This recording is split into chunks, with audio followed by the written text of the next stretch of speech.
Hello, my name is Stigma, and this guide is intended to show why Narbash is a good offlaner.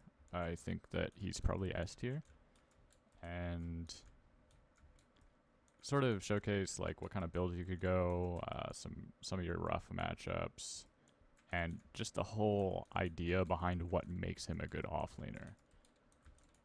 In my opinion, Narbash offlane is superior to Narbash support because as a support, Narbash ends up under-leveled and poor. So if you look, a lot of the tank items are actually like on the more expensive side. So what ends up happening is you have to get the cheaper, like shittier tank items, like they don't really benefit. They don't really benefit Narbash that much. He ends up being not as tanky as you would want him to be, and he just runs out of mana really quickly. So when I play Narbash support, I end up just...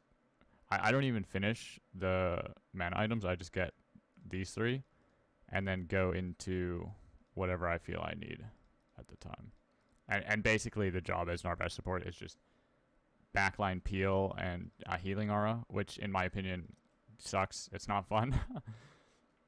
Narbash offlane, on the other hand, always shows up to the team fights with a full belly dripped out, and he can frontline extremely well.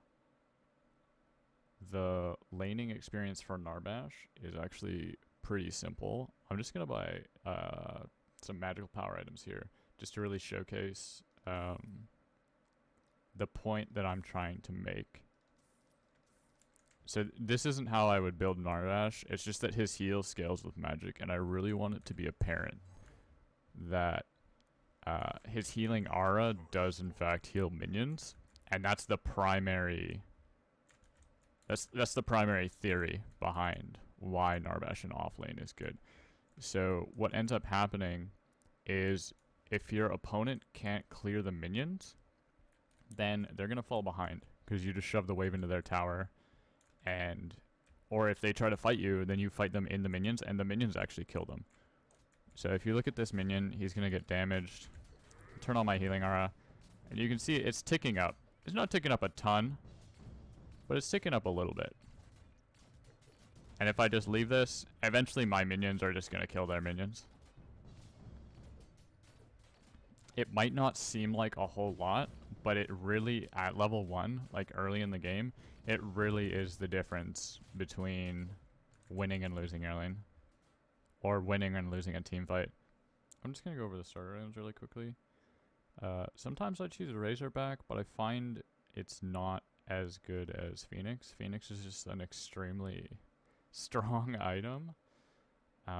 Being able to come back with 40% of your max health and mana basically means that when you die, you don't... It's just phase 2, right? Like, they haven't actually killed the raid boss. Razorback, you can put out a lot of damage through the reflect, but you're still gonna die. And, that sucks.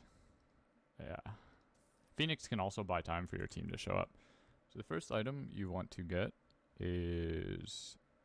Emberstone, I think it's called. Yeah, Brimstone. The first item you want to get is Brimstone. I usually start Spirit Beads. You could go Vitality Beads, but the mana is really, really important because you need your healing aura to go as long as you possibly can to really maximize it. Like, the extra 100 health doesn't really matter if you're going to get 100 health worth of healing out of this mana. You probably won't get 100 health worth of healing out of the mana. You might. It's just... The mana is better in my opinion. As soon as you have, like the second you have enough money to buy Brimstone, just recall and buy it, and that's it. Your lane is over. The opponent cannot beat you unless they have really good clear. So I think Narbash's biggest threats are Richter and Grux. Grux for some reason just like instantly clears the wave with 2 of his abilities. So yeah, I don't know. You just can't win against that. You can, but it's a really tough matchup. Richter, on the other hand, I haven't played against a Richter in offlane as Narbash, but I would imagine he would just build Brimstone, and his AoE damage would clear the wave, like his little thunderstorm. so you'd probably lose against him. And you'll also have to watch out for his silence, which will turn off your healing aura. You'll just have to turn it back on. Like, it's not rocket science, but if you're not paying attention, you could die because of it. And another thing that both of those characters also have is a lot of CC. Narbash's ult is very easy to interrupt, so you just have to really play around when they use their CC and try to make sure that it's down in order to like actually be able to use your ult. True Silver Bracelet is a very good item for Narbash, just in general. I build it on Gideon too, but for Narbash in particular, it's really good. So for my itemization, I start with Fire Blossom, and then I go into whatever my laner is. Usually it's physical, so I usually opt for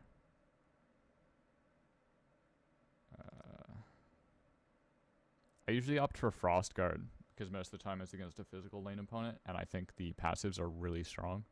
Not to mention the armor, mana, all that good stuff. Tainted Guard is another one if they have lifesteal, so if it's Crunch, I'll get Tainted Guard second. Just because he's got a shitload of healing, and while I think his abilities do magic damage, I'm not 100% sure, he does have... he does scale with both physical and magical, so it's like it doesn't matter what you build. Crunch is just he's built different. It's just he's strong. He's incredibly strong. And your third item would be True Silver, and then after that, it's pretty much just up to what you feel you need. I tend to go for items like... I don't usually get Warden's Faith, but it is good against ADCs and crit in general. I try to go more for protections than I do for health, even though Ember Blossom scales with health. But it's just because of the way ADC items are, or the way that items are designed right now. There's a lot of max health damage, so getting physical armor or magical armor usually ends up being better than health. If you don't want Fire Blossom, you could get Overlord instead, but I personally don't like Overlord. It's not that it's a terrible item, it's just that because you have to auto, it scales better into late game, but it's worse early game because you have more attack speed from your levels, or maybe you've built attack speed on items. There are like augmentation is the only really like kind of tanky attack speed item, so I don't really know if you would have a lot of attack speed, but either way, I just personally I think Fire Blossom is better than Overlord. Unless you have someone like Chimera, you can just build a ton of health and whatever. Another argument for Fire Blossom over Overlord is that Fire Blossom is magical damage, whereas Overlord is physical. So your auto attacks are physical damage, which means that, let's say your opponent builds physical protections, they're going to be mitigating both the damage from Overlord and your auto attack. So having a combination of magical and physical is just better overall because your opponent has to split their protections in order to mitigate the damage that you're dealing. You can build magical power, but you don't really need to because Thunk has really high base damage, and the scaling on your heal kind of sucks. Narbash just doesn't care about scaling. Like, he scales a little bit with magic power, but it's not worth focusing on. I would say that the major downside to Narbash offlane is that unlike, say, Grux or Crunch, he's not a carry. He cannot win the game by himself. So you really rely on your team, and you could go like 20-0-10 and still lose the game just because your carries are dying.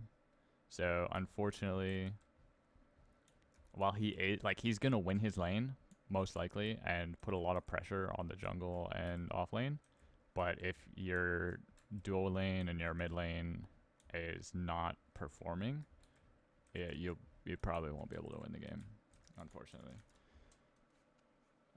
Once mid game rolls around, you kind of just group up for team fights and objectives, and really, you should probably swap lanes with your mid laner, or have your carry and your mid laners farm side lanes, or just you want to be around for team fights.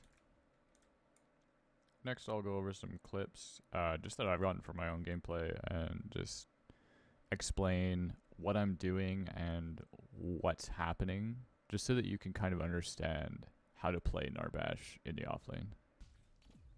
So Feng Mao's here, just trying to clear the wave and get a little trade in when he can. But obviously I'm out clearing him because I have Brimstone. I hit 6 here, so I decide to ult the wave. And I try to keep Feng Mao in the ult to deal as much damage as I can. And just bully him, really. He uses his escape, and he's out. So I go back to farming. Now, he can't really approach the wave anymore, or I'll just do a lot of damage to him, but he decides to do it anyways. Hits me, takes minion aggro, gets stunned, a little bit more poke, and he runs away. Okay, he's out. Go back to farming. I've now got like a really nice minion wave stacked up, and I'm just gonna walk away. I don't want to fight Grux particularly, so I leave. Get some healing. I see that I have the full minion wave plus another one coming, so I think I can fight him now, but unfortunately I run out of mana right around here. So if I had mana, I believe I would have been able to take both of them on, just from the healing and the damage from Thunk. Like, look how low Grux is. And Feng Mao already ran away, but luckily Chimera is there. He does chase down Grux and get a nice cheeky double. Feng Mao again. Same thing, ult the wave, do as much damage to Feng Mao. Wave's basically cleared. Get a nice auto cancel in there, and he's out. Again, got a nice wave stacked up, and it's gonna, like, his tower is pretty much full health. I'm gonna leave and come back because he's just gonna recall behind the fog gate. So I just go to say hi. He leaves, and that was his dash, so he can't get away from me now. Missed the stun, doesn't matter. Wave's cleared. Auto him a bit. His mistake here is he left the tower. If he stayed in the tower, he could have tried to kite me, but because he left it, I don't take damage from the tower. And the tower's gone. Nice little love tap on the way in. I got tired of bullying Fang, so I decided to go over to the duo lane to see what I can make happen. I have no intention of actually fighting them here. I'm just hoping to, like, put some pressure on them. Maybe, I don't know, do something.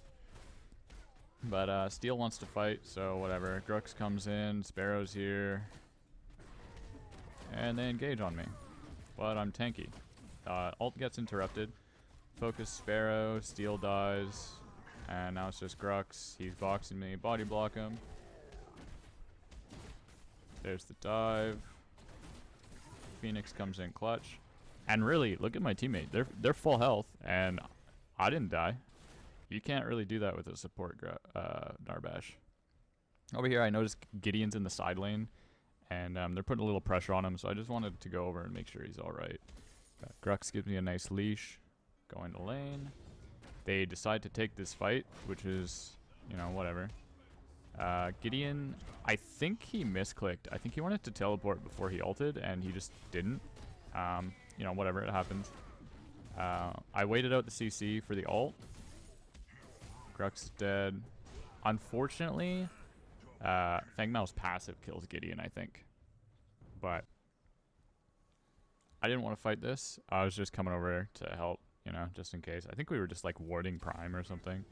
But they engaged on us. And Chimera kind of goes in, which is fine. You know, he gets a kill, and I'm right there with him. Chimera dies. Huge Muriel ult. Huge Gideon ult. Just trying to keep everyone in the Gideon ult. A solid team fight. It's an easy cleanup, and then I think we go for like an objective or something. But again, that's the kind of stuff that you can't really do with support Narbash. This one is actually really interesting. I sold one of my items to get Overlord because Murdoch is gone and Grux is gone, so it's a 4v4. Steel engages. I ult just to try to, you know, the AoE damage and the Gideon ult, keep everyone there, soak up as much as I can, try to keep Gideon alive. Turn my attention to Sparrow because she's tearing me apart. Get the Phoenix revive. I misplay here. I forget to reactivate my healing aura, but luckily Muriel's shields come in clutch, and I beat the shit out of Sparrow. Somehow I beat her in a 1v1. She missed a couple autos. I think that's it. But really, again, a solid team fight. If I was, you know, that's just the power of offlane Narbash. So here, Kallari, she tends to go invisible and then like come up and auto me, and she takes minion aggro. And here she thought she could all in, and she clearly could not. The minions killed her. You know, that's pretty much what you're going for.